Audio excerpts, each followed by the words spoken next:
probably known as the best worst caster in Sonic Aftermath because I cast alright, but oh my god, getting there is a challenge for me apparently. So, 3 minutes later, or I guess 4 minutes and 20 seconds later, because of stream delay, we are back in game. Sorry about that, guys. I was using a version of OBS called Streamlabs OBS, and it's basically Streamlabs' attempt to configure to make their own better version of OBS, and I thought it was cool, and it turns out it's not cool, and we're not going to use it anymore because it's absolutely just garbage. So, we're just going to go back to using standard old OBS, which is going to be fine for now. Thankfully, nothing crazy has happened this game so far. This is going to be a best of whatever, so we're just going to keep this as best of 9? Best of 9, because, you know, these guys are used to working me that hard, so we're going to say best of 9. As we're ready to jump on into this PVT, or rather PVZ on Catalyst. It is a pretty standard game so far.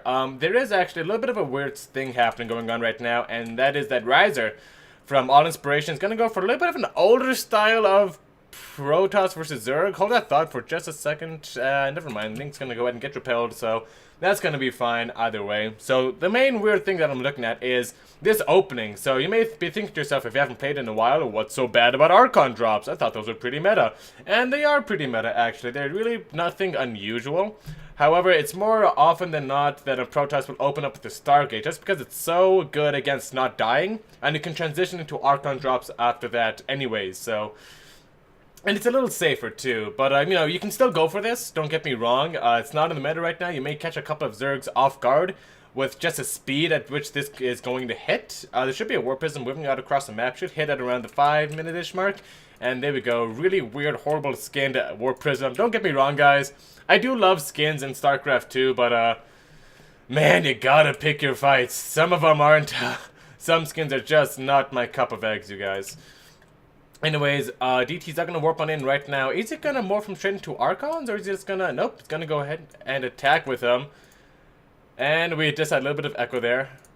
And there we go. Okay, let's see how these Dark Templars do. So they're going to get... Ooh, no damage at all. Not even the Queen, and does lose one of their numbers, actually. So, as far as control goes, Riser's having a little bit of a hard time here. He's going to take his third Nexus pretty on time. But yeah, you really shouldn't be losing those Dark Templar.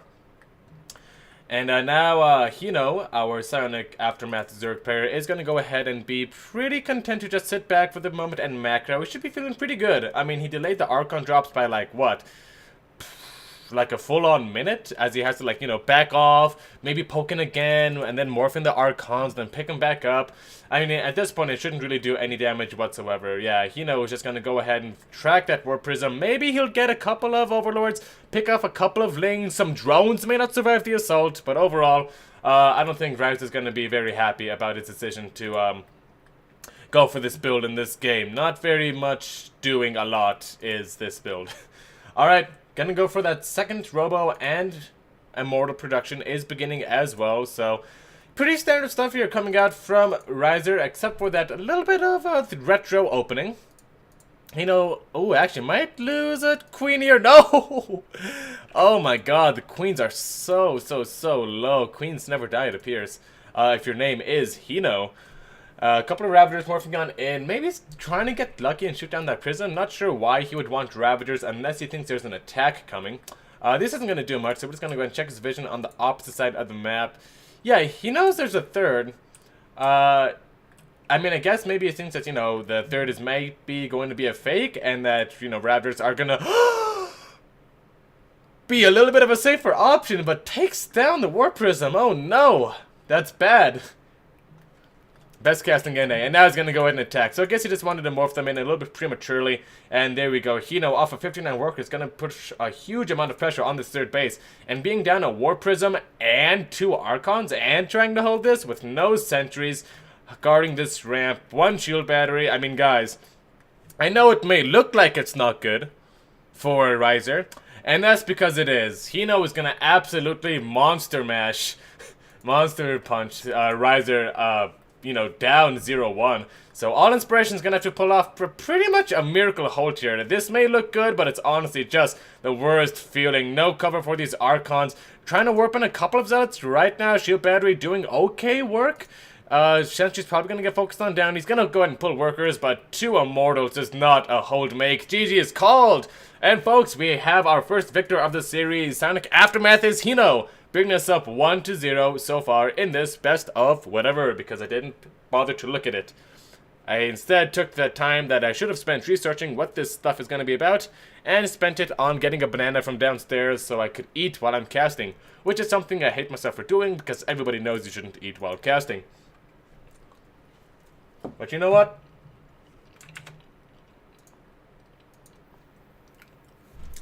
I think it was pretty much worth it.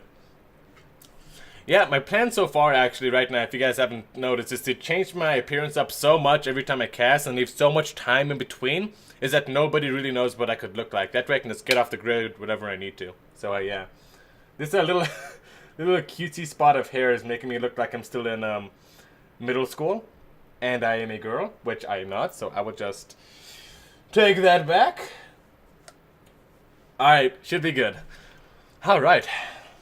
Gonna go ahead and wait for our next match here. Let me go ahead and check on everything, make sure everything's coming up fine. Yeah, everything seems to be going good. 25 viewers, not bad. Oh, they can hear me, but no game sound. Okay. We'll fix a Rooney that right away. So no game sound. Let's go ahead and see what the problem might be.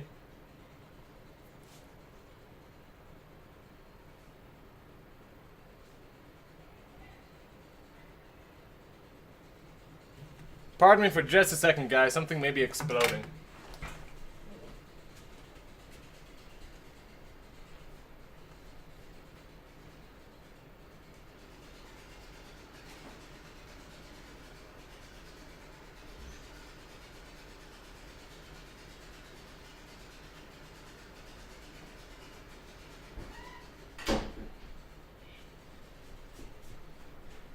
And 20,000 bomb jokes later, I can tell you guys, no, nothing was exploding. I was being a little paranoid. It was just, it's a lawnmower thingy. It's a lawnmower thingy. I say lawnmower thingy because that's not really what it is. Alright, I'm going to go ahead and see if I can fix the desktop audio. We're going to go to Properties, Device, right there. That should have fixed it, guys, so I hope that worked. And if it did, then thank God for that shit. Okay. 20 total viewers. Everyone, welcome to the show. Hope everyone's having a good time. I actually did bring a banana. That wasn't just a bit.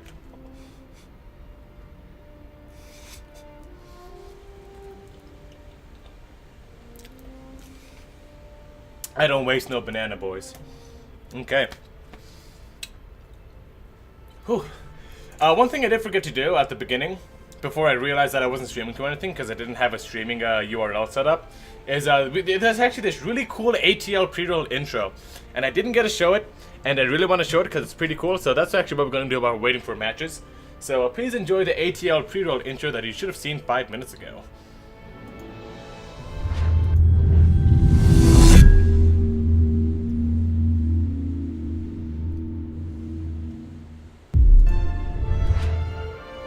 Yeah, pretty cool, right? Super cool. I don't know why they chose the Mutalisk, but I guess every single tournament has their own thing. Like, you know, the Tempest tournament has the Tempest, ATL has the Mutalisks. That's pretty much all I know. People like StarCraft stuff to be their mottos for StarCraft tournaments. Who would have guessed? Let's go ahead and see. 30 viewers, very nice, you guys. For everyone, welcome, welcome, welcome. Thank you so much for tuning on and supporting your local StarCraft 2 scene. Well, I say local. Maybe local is not the right word, because we, like Sonic Aftermath, I know one of the most important members of Sonic Aftermath, Sushi. He's all the way in Singapore, so maybe not local, but, you know, small little community, our little corner of fun here at Sonic Aftermath. We may not be the biggest, we may not be the best, but you know what, we're something. And that's basically all I can say, because I don't want to say what something we are, for fear of that something not being good enough. Alright. Oh, Western server, please. Okay. Looks like we're getting ready to start the next match, and I've been requested to go on the Western server, which, being a nice resident of Reno, Nevada, pretty suits me pretty well. Oh no! I accidentally rejected his lobby invite. Sorry, Sushi. Alright, we're gonna finish off this banana like a man. And then we're not going to eat anything else throughout the whole thing, because you're not supposed to eat while you're casting. Well, I mean, you can, but you really, really shouldn't. It's a really bad idea. I always do it. I've been doing this for like 1.5 years now, and I still... 2 years, actually. Yeah, like 2 years, and I still can't find the self-control to not stuff my face with stuff while I'm playing StarCraft, so, yeah. Okay, here we go. Here's the information about the tournament. 1, 2, 3, 4. So it looks like there is going to be a best of 7. Right? No, 1, 2, 3, 4, 5. It's going to be a best of 5. Wow. Pretty light punishment, if you ask me, for missing cast and backing out last second. And I can smell carbon monoxide. Alright, I gotta tell whoever's doing that to take their thing out of the garage, because it's making me nauseous, and it's gonna set off the alarm. So, I'll be back in a second. Don't go anywhere. Don't touch that dial. This is 789. We'll be right back.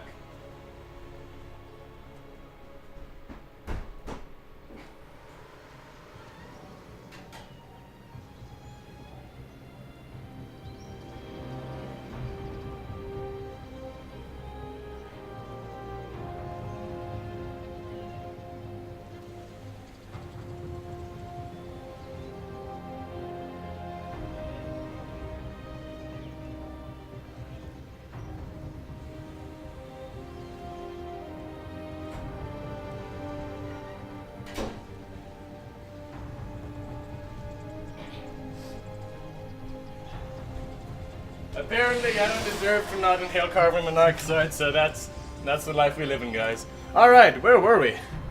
We're jumping on into game number 2 so far, and the score is 1-0, so let me go ahead and fix that up. I hope that... yeah, you can barely hear that, it's fine. Alright, let's go ahead and introduce our players. Spawning in the bottom... yeah, I don't forget my scene switches. In the top left-hand side, I do confuse bottom and top sometimes, though, which is worse, arguably. And the top left-hand side of Dreamcatcher, representing Allin Gaming, currently down 1-0. It's another Protoss, guys. Give it up for Nicro.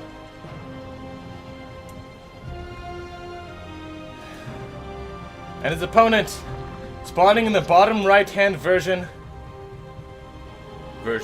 in the bottom right-hand position of Dreamcatcher, he is representing our Red Zerg player, representing Psionic Aftermath as well. Please give a warm welcome to my friend and yours, Jardozer.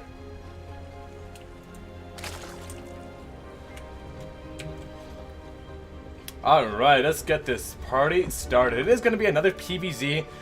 And yeah, I would like to see a little bit more of a little standard opening like this. I mean, don't get me wrong, I do love Archon drops, like, you know, super early on, but if you don't do much damage with them, then not only do you not have, you know, the amount of scouting that a Stargate would give you.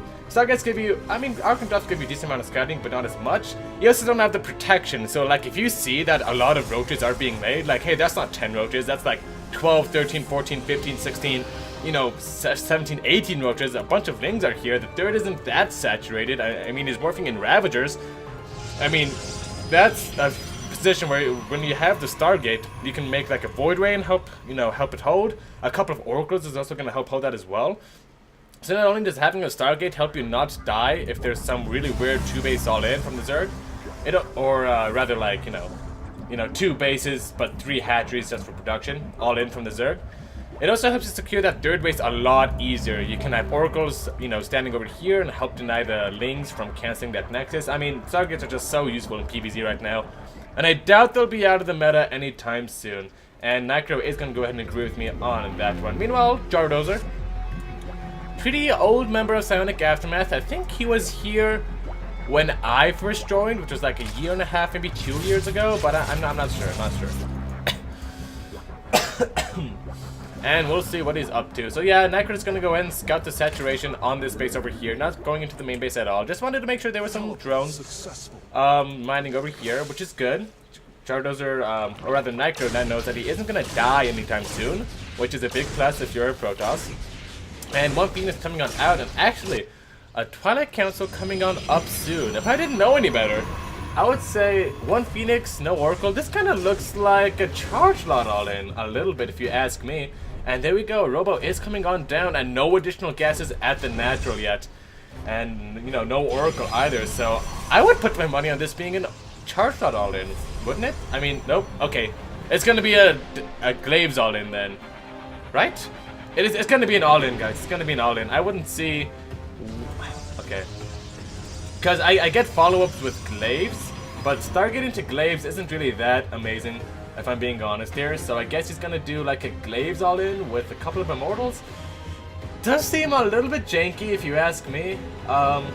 Maybe he's just gonna like, yeah, throw down a couple more gateways over here is Nitro. So yeah, it is gonna be a glaives all in, which is, I like it a little bit better than pushing with an immortal. Just get a warp prism, get a bunch of glaives, but unfortunately, Jardozer ain't no slouch. He knows what Protoss antics can do, and he is gonna go ahead and get that Overlord speed. Cause seeing it, here's the thing, guys, seeing just one Phoenix is super duper sketchy from the if you're a Zerg player. Seeing like one Phoenix and nothing else, I mean, you gotta be at least a little bit cautious of what the Protoss is gonna do. So spending an extra 100 and 100 and making absolutely certain you can know what they're doing is pretty good. Jardozer scouts the one gets on the natural. He knows that he's only has one draw right now, and that is roaches, guys. Roaches. He's gotta pump them out like my mama pumps iron at the gym. Ugh, he's gotta make a trillion bajillion of them.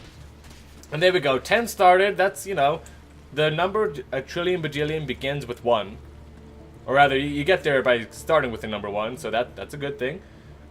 Yeah, it's just going to be roaches from now on, I think. I mean, 42 workers to 44 is really all you need as a Zerg player. If you're on 3 bases and you're getting all in, I mean, of course, you would like to see a little bit of more drones come out. As we can see, 3 are coming in right now.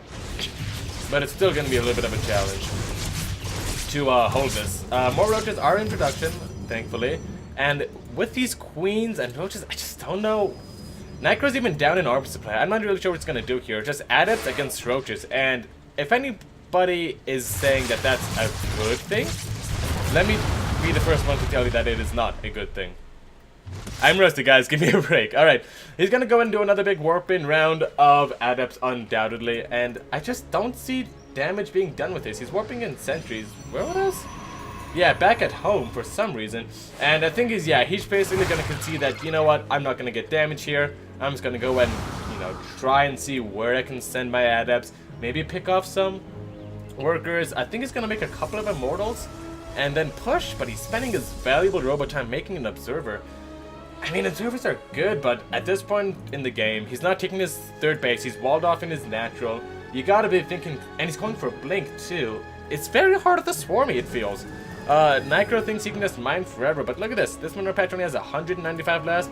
This one only has 200 left, and in his natural base, you know, it's starting to get pretty low. You can't stay on 2 bases forever in Legacy of the Void.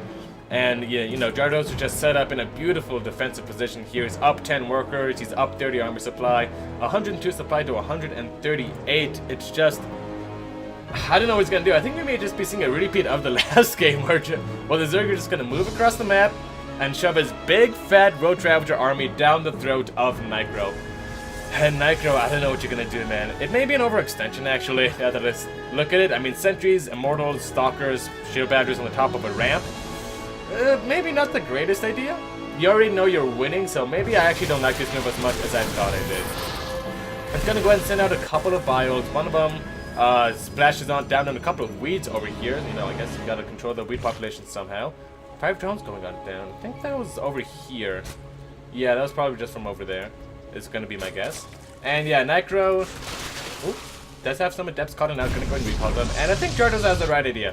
Just sit on back. I mean, I think Jardozer is just kind of thinking to himself, you have to have a third base. There has to be something here. There's no way you've been sitting on 2 bases for 8 minutes here, right? There has to be something else, but no, that's actually what it is. And curiosity may have killed Jardozer when he tried to move up that ramp, but you know what? Jardozer's a good enough player. He's a Grandmaster, if I'm not mistaken, actually, so he knows that sometimes if it looks like cheese and it smells like cheese, and for the past 3 minutes you've been trying to defend a cheese, chances are it's probably a cheese. It's gonna go ahead and get his third base now, but Nitro, it's gonna be an uphill battle, man. I'm not gonna lie. Now, one weird thing is that there is a Hydra out there, so it's gonna be a Roach Ravager Hydra? Or Roach Ravager Lurker, or something like that. I have seen Ravager Lurker in the past, but that doesn't seem what's happening at the moment. He's just gonna go ahead and do the safest thing he can possibly... Okay, he's just gonna do the safest thing he can possibly do. In that moment, that's making sure I don't die to anything. I get some spines over here. I have a fully saturated third base. I'm gonna take my fourth. I'm gonna have actually the most bonkerino Overlord spread in the history of Overlord spread. And yeah, he's just not gonna die. He's probably just gonna max on out, push out with his army, and in all honesty, probably just kill Necro. Does he have anything going for him? He has Blink Stalkers and Immortals, which sounds good, but it's actually not very amazing. You don't really want Blink Stalkers in an army.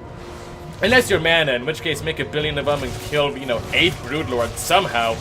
Spoiler alert for WCS Austin, but that happened like, a long time ago. I have no qualms. And actually, look at this. Good damage from Necro so far. I mean, don't get me wrong. He's doing what he needs to be doing to get back in this game. You can't really fault him for that. The Blink Stalkers and Immortals don't make a good army. I mean, like, a couple of...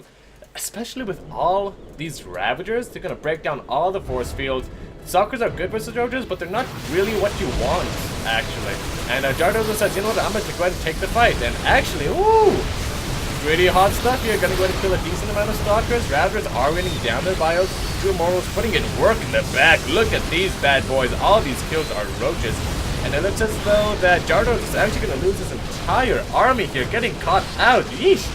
Jardozo, that's a little bit of a mistake. And now it's 61 armor supply to 62, a lot more even than it has any right to be. And just like that, one good engagement later, Necro is going to go ahead and force himself back in this game.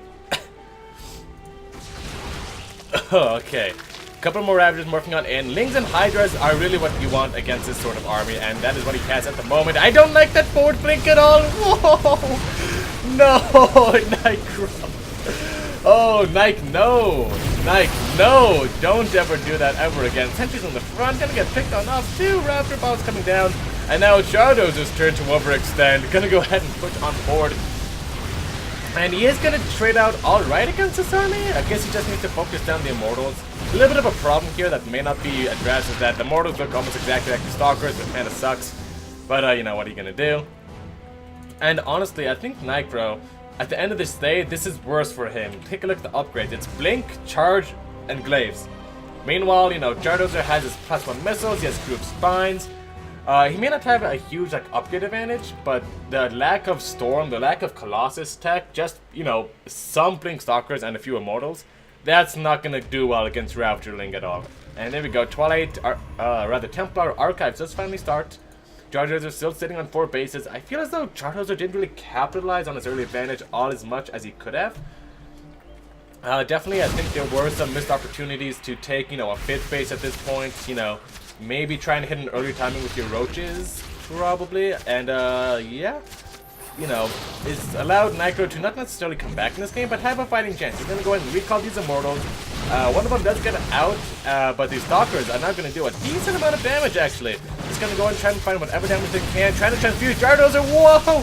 Going to transfuse from the high ground. Good job, Jardozer.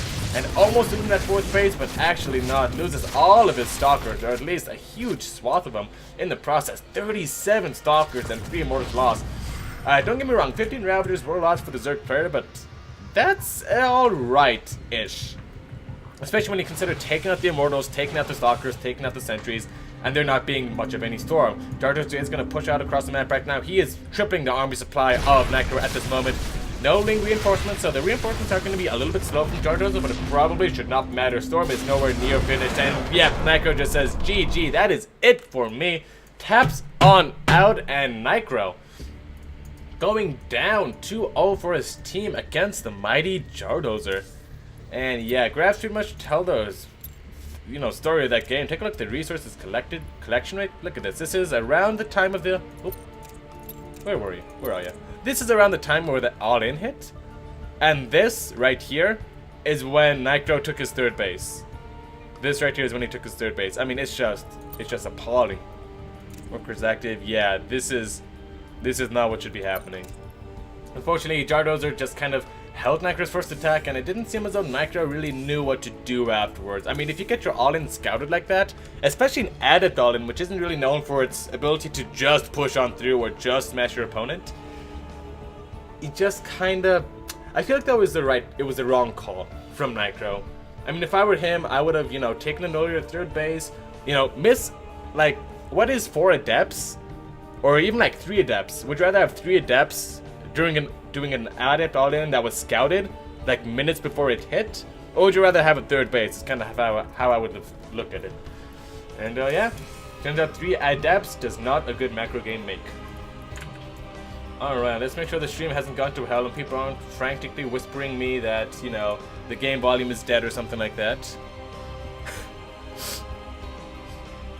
And yep, everything looks completely normal. Getting a little bit of flame for saying Necro's army's bad, entire Zerg army dies. Weird. I know, Tech 4, I know.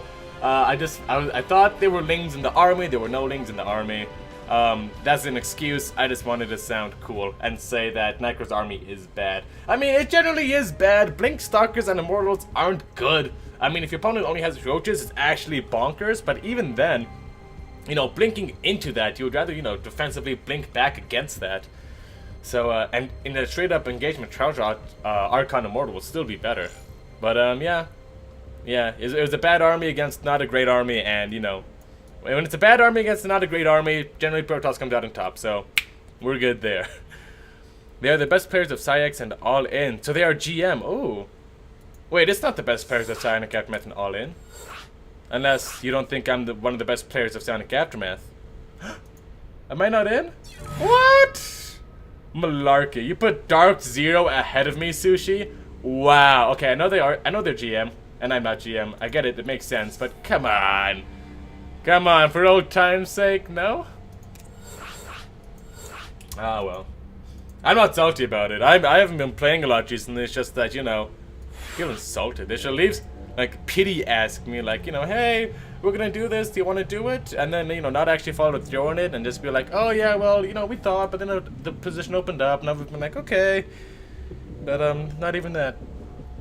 It stings hard, you guys. It stings hard. We're ready to jump on into game number 3 and what is potentially the last game in this best of 5.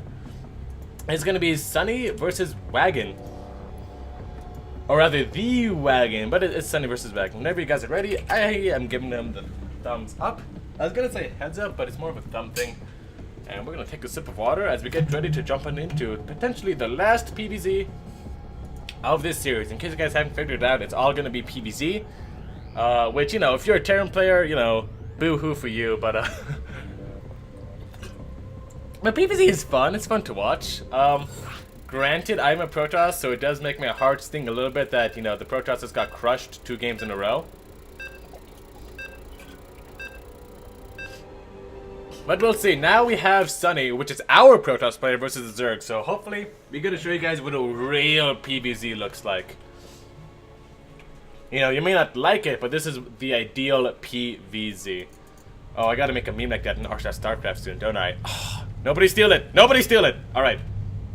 Promise? Nobody's gonna steal it? Alright, good. Spawning in the top left-hand position of 16-bit. If you steal it, you're banned. Representing All Inspiration. Give it up for the Wagon. All Inspiration's last leg to stand on in this best of 5. And his opponent, spawning in the top right-hand position, representing Psionic Aftermath, it is the blue Protoss player, Sunny. Affectionately known in the clan as Sunny's Side Up. Or at least he is now. Sorry, Sunny. Sorry, Sunny, that's just how the cookie crumbles.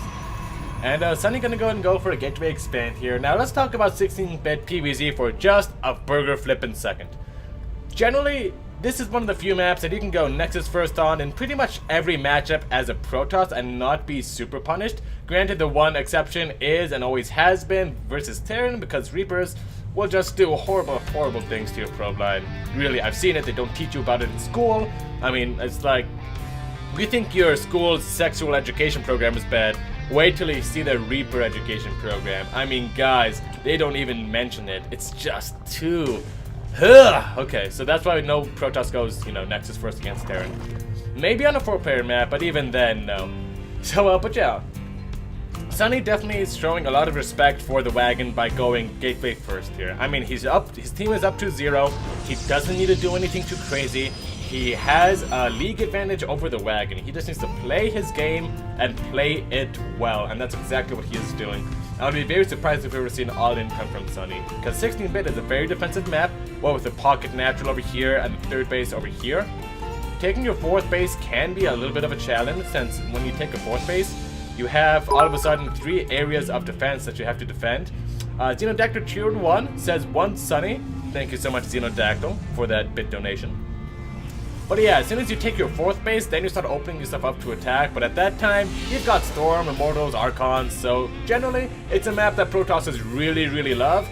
And in the PvZ matchup anyways, and Zergs in the PvZ matchup, it's probably not their favorite. I mean, you're not going to do much to this 3rd base, if at all. So yeah, Sunny should be feeling pretty comfortable here. Gonna go ahead and go for that standard Stargate opening, getting a couple of adepts. Not gonna go ahead and chrono the 2nd adept, which tells me he's not gonna do 2 adept pressure across the map. A little unfortunate. I think it's pretty strong if you're going Stargate, but I guess, you know, it is a little bit safer to not have, you know, send 2 adepts across the map and potentially get nothing done.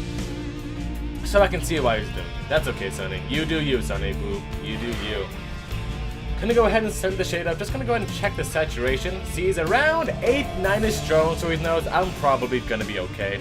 So gonna make a Phoenix right away. If he didn't scout that, we'll probably be seeing an Oracle come out from Sunny, just to try and defend against whatever was happening. Maybe even a Void Ray, depending on what he gets to see with that follow-up Shade Scout, which would probably let finish in the main. But I digress. Phoenix is done. Twilight is down. Probably gonna be seeing a Robo here very soon. Right? 64 gas. I mean, he's not getting any additional gases. You need to get your additional gases at around, you know, when you have around 8, 9, 10 workers here. But he's not doing any of that so far. Just mining some gas. I mean, he's still mining gas. Phoenix is gonna go ahead and find that Overlord over there. Probably gonna take out that one and that one if Sunny is careful. And yeah, he actually does take out all the links, and it is just gonna be a, you know, what's it called? A Glaives follow-up. There we go. It's gonna be a Glaives follow-up. Now, you can go Glaives after Stargate. It's actually just fine to do that. I mean, you wouldn't go, you know, necessarily a Glaives all-in because, you know, why not just go for a charge all-in, which hits earlier and a little bit stronger and is better versus everything that Zerg has at that point in the game. But, yeah, I mean, the one thing I don't like about this is that going for Glaives, you generally kind of want to get an Oracle and have at least 50 energy on that Oracle. And there's a big reason why I say that. It's because it makes your added harassment a lot more effective. And the reason why I say that is that you can shade in, try to go to the main over here, and you can start getting a stasis trap over here, and that's going to be such a headache for the Zerg to deal with. If you have adepts over here, shades heading into the main, you know, stasis ward going over here, it's going to very much tax the Zerg player in a huge way. So that's why I really do like Oracles with this. I mean, he has the gas for it, he could have gotten it, but you know, it's whatever. It's whatever. The deed is done, the cake is baked, the Overlord scouts the 3rd base. So the wagon knows he's not going to die anytime soon, and he's just content to play his own game, playing Sunny's game. 7 roaches in production. Ooh, actually not much army here to contest these 7 glaive adepts. Gonna go for a position behind the middle line. I kind of didn't like that. I mean, I guess getting the queen is the safest option, but generally you can try and move in over here and shade into the main and pocket natural. Thank you so much, Xenodactyl. Swagger, you are one of Sonic Aftermath's best solo caster. Oh, come on, Xenodactyl. You know that's not true. I am Sonic Aftermath's best solo caster. No, I'm actually not. Yeah, not nearly. Yeah, I'm not. I promise. I pinky promise. I don't do this enough, to be honest, to be considered one of the best. So, I am unworthy! Anyways, back to the game. Don't let it go to your head, Swagger. That's also another reason why I'm not really good. Somebody compliments me and then 5 months later I'm still thinking about that. Do you guys do that? I feel like that's a strictly a guy thing. You know, not to be sexist here. Girls get compliments too, I promise, but I feel like whenever a guy gets a genuine compliment, it stays in his head for like forever. For like literally forever. I know it stays in my head forever. That's all I know. If somebody says, "Hey, I like what you're wearing today," on December 14th, 2007, you better believe that's like one of the cherished memories of my childhood. Guys don't get compliments that much. But yeah, what was I talking about? Oh yeah, there's StarCraft. That's right. Charge +1, Templar Archives, War Prism on the way, double Immortal as well. With how many gateways? 1, 2, 3, and a couple morphing on in. 1, 2, 3, 4, 5, 6. And yeah, that's about right. You can afford around 6 gateways and 2 robos on 2 bases while still trying to expand and everything. We have seen Mana in the WCS Austin go for a triple robo, or rather triple robo, but you know, that's just, ooh, crazy stuff, I'd say. And yeah, 15 more drones on the way. The wagon taking its 4th base right now, a little bit late, if you ask me. I'm not really sure when Zerg is supposed to get it, but it seems as though 7-minute mark is a little bit late, just a little bit late. And yeah, Sunny gonna go ahead and take his 4th base now, taking this low ground base over here, which I'm not a huge fan of. If you take your 4th base over here, you can kind of just park your army right here, and have to only defend this base right here and your main over here. But if you take the 4th base over here, you can't really put your army right here because the other can come down from over here and really catch you out of position. So just a small gripe I don't like. And you know me, I really don't like my gripes. Alright, let's see what the wagon's doing. Gonna get the Hydras in it. We're actually gonna see some Lurker play, which is okay. If you've been on ladder recently as a Protoss, you have seen, not necessarily resurgence, but you've been seeing Lurkers become more and more popular recently, especially on the newer maps. Pretty much all of the newer maps are either okay or pretty nice if you're a Lurker player. I would say this is one of those maps where just because you can catch the Protoss out of position, if you have Lurkers in a position where the Protoss can't really respond to, I mean, you've seen it, it's a tale as old as time, right? I mean, there's Lurkers right here, the Protoss is, like, let's say Lurkers are, those are gonna die, it's not fair. Let's say Lurkers are over here, there's some gateways over here, the Protoss is over here. This is the deadest nexus you've ever seen. Like, Lurker, Lurker, Lurker, Lurker, and the Protoss army is right over here. The nexus is just dead. So it's very, very, very dangerous to be out of position against Lurkers. So, you know, taking that into consideration, and even considering that Sunny takes this space, which is going to put him out of position more of the time, it's a little concerning. A little concerning, but Sunny so far is doing a fine job. He's getting his fleet peaking when he should be getting it.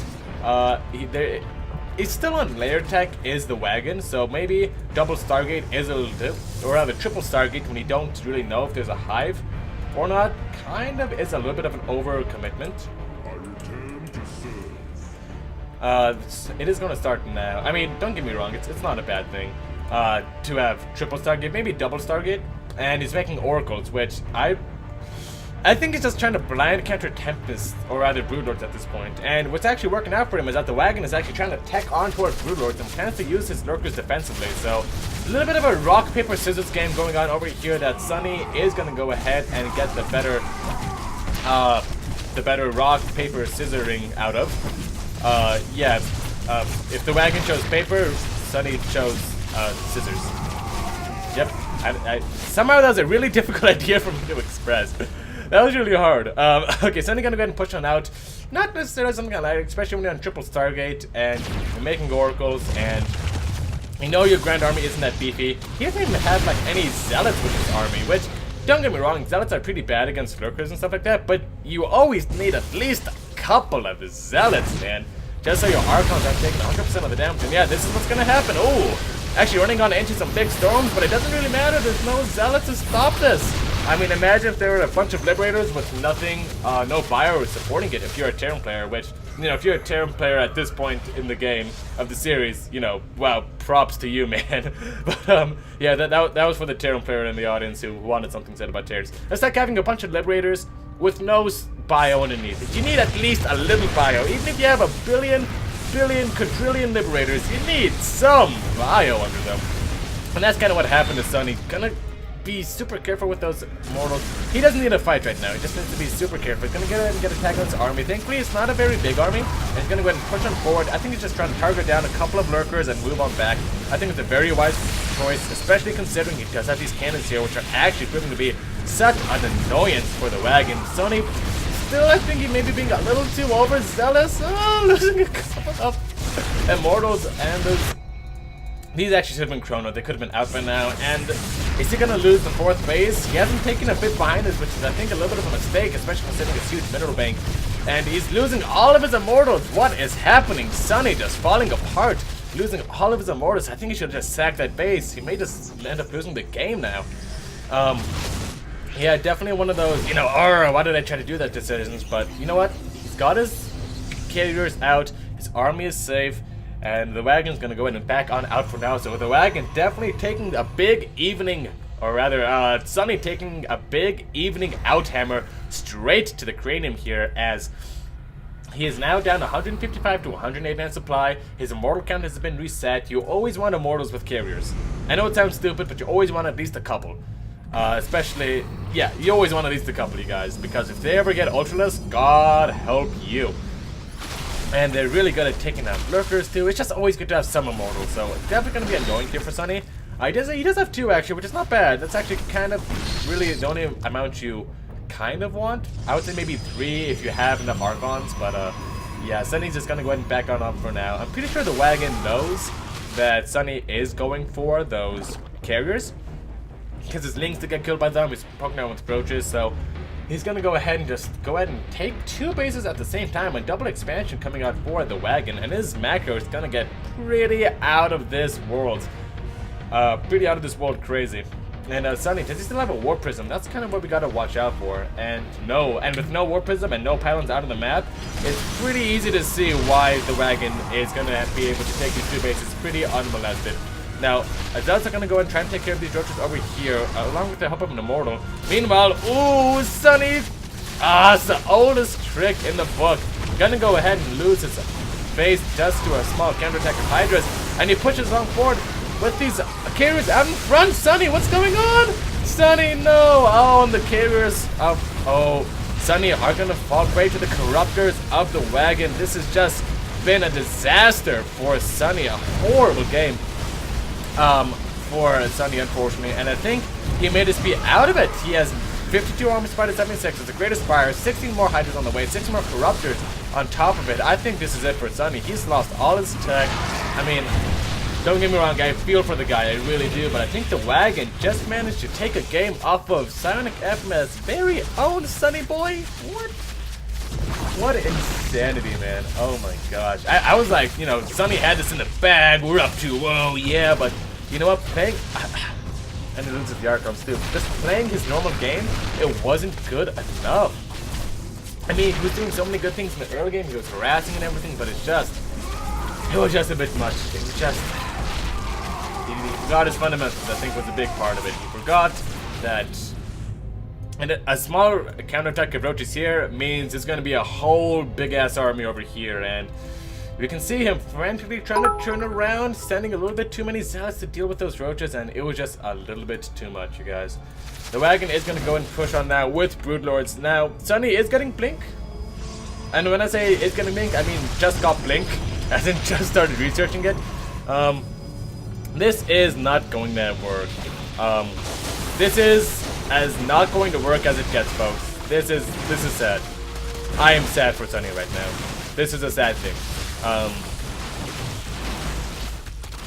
Yeah, I really don't know what else to say. This has been just a miscalculation by Sunny, just not playing really a super solid game in the late game. As the game went on, Sunny just kind of fell apart, and that's all it took for the WAG to take it off of Sunny. GG is called, and Riser now, not necessarily super down and out, 2-1, not bad at all. I mean, take a look at those graphs there. Like, Sunny was doing great. I mean, he had the triple Stargate against somebody who was just getting his infestation pit and was trying to play defensive.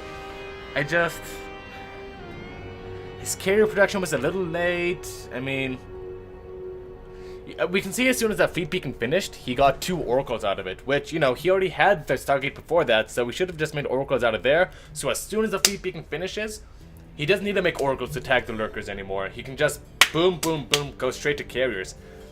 Not to mention that really weird move out where he just moved out with, like, you know, 5 immortals, a couple of Archons, and some Storm.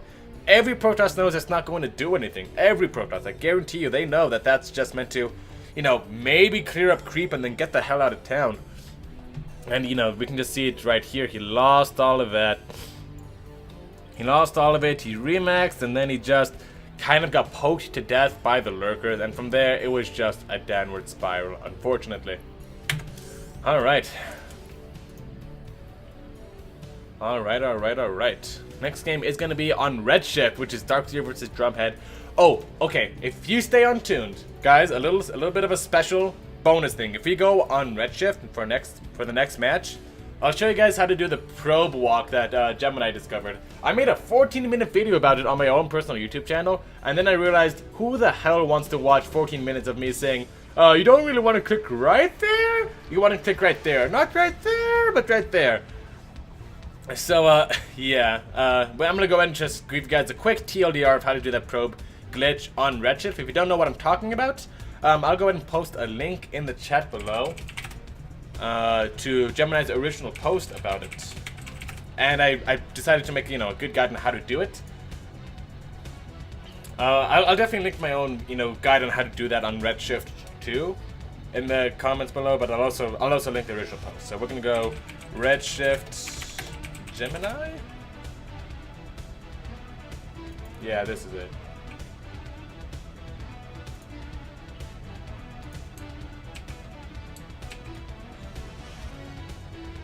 Alright, here it is.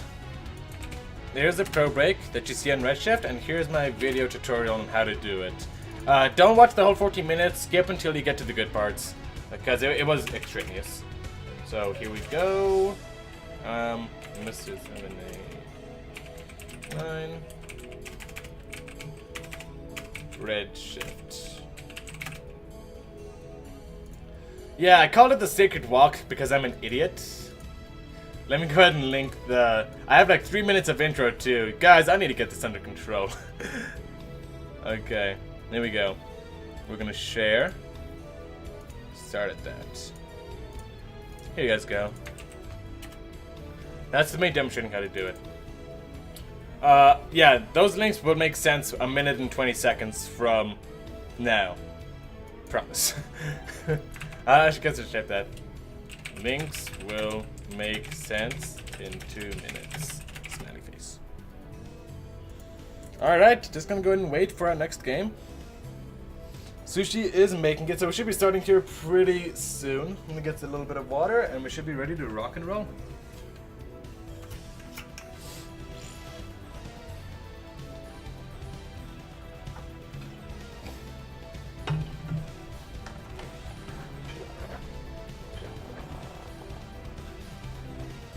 General chat, never fail to disappoint.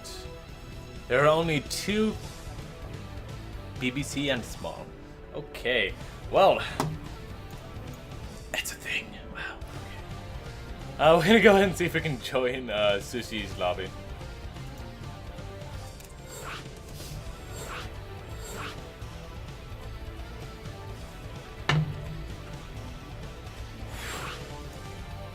There we go.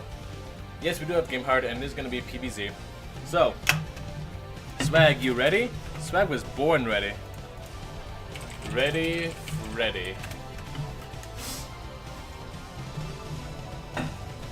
Oh, go. Okay. So stupid. Oh, go. Oh, it's PvP? Holy shit, no way. I thought everything was PvZ. Oh, I guess it was just a coincidence up until then. Alright, guys. Now, I wish I could tell you guys about the PvP matchup. I wish I could be the knowledgeable person who knows about PvP. It's just not who I am. Okay. But that's okay, we're gonna do our best anyway. Spawning in the top left-hand position of Redshift, representing our blue Protoss player. Please give a warm welcome to Sonic Aftermath's very own Dark Zero. And his opponent spawning in the bottom left-hand position of Redshift, representing the orange Protoss player. I need to get closer to my microphone because I was like leaning back in my seat and shit. Give it up for Allin's Drumhead. Still on their last legs is All Inspiration. Needs Drumhead to push out a victory. Alright, while we're waiting for this game to start, the early stages of PvP are generally uninteresting unless there's going to be a cannon rush, which doesn't look like there's going to be. So, really quickly, I put down a couple of links on how to do the probe walk on Redshift and what it is. Basically, if you don't know, imagine I have control, so I'm going to take a probe, and I'm going to go to either this place right here, or this place right here. And what I can do, actually, is that I can click it in a very specific spot, like, in this instance right here, I would click right here. I would go, click right here, and then really quickly, and timing it correctly, I'll put down a pylon, and this probe can actually then push itself into this main base over here. And then it can sneak down this way and make a cannon rush. It's a strategy I've been doing against Protosses on Redshift around once or twice in my life, because Protosses love to veto Redshift for very, very, very good reasons. But yeah, that I was kind of hoping we would have seen some sort of secret, you know, super cool, you know, crouching probe, hidden pylon sort of cannon rush, but unfortunately that's not the case, so. Little sad, a little sad. Jeremiah going for the slow fill on his gases. Should be enough for a Stalker, a Sentry, and Warp Gate. And then an expansion after that, which is maybe what we're going to end up seeing. Dark Zero, instead going for triple gas right away. It may indicate an immediate Stargate into double Stalker, or it can, you know, indicates, you know, still the same thing, Stalker, Sentry into Warp Gate, or it can be double adept into Stargate. Now we just have to see what Dark Zero wants. It looks as though it is going to be double double added into Stargate here, right? Am I crazy? Yeah, I'm crazy. Okay. And meanwhile, Drumhead, yeah, is going to go for actually 2 Stalkers and Warp Gate, and just going to go ahead and... Is he going to take... No way. No way, Jose, can he take that base in PvP? Are you kidding me? Not a way in hell are you going to take that base. Now, unfortunately for Drumhead, he's going to go for a... Oh, I thought he was going to make a Twilight. Oh, he forgot to make the Twilight. Oh, did you guys see that? There was an outline of Twilight, and he's going to make it, but his probe, like, messed up or something. Only just now getting it. And look how behind that is compared to... You were making one, too. No, you were. Where is it? Oh, compared to Dark Zero's Twilight Cancel, which he decided to make over here, which means there's going to be some Dark Templar in this game. Yeah, always a little bit weird is games on Redshift. What are you gonna do? I'm certainly not complaining. Yeah. Look at this. Getting a gateway here too, even for faster weapons. Drumhead going for a Twilight Cancel as well. A Robo actually coming down for Dark Zero as well. Twilight, Robo, Dark Templar. And wait, Twilight, Robo, Dark Shrine. All off of one base. 3 minutes, 35 seconds in. Nobody has a third base. It's gonna be that kind of game. And things that just went from kind of bad to, you know, I've had people instantly quit the game after I've done this to them. 2 adepts in the main base, gonna go ahead and kill probably 7 workers before they finally shade on out. And all that cost Dark Zero was a little bit of health insurance on the adept, a little bit of a premium deductible, if you will. I don't know how insurance works. I hope I just said something smart. And yeah, this is why you need that pro patrolling. Gonna lose probably around 3-4 more workers.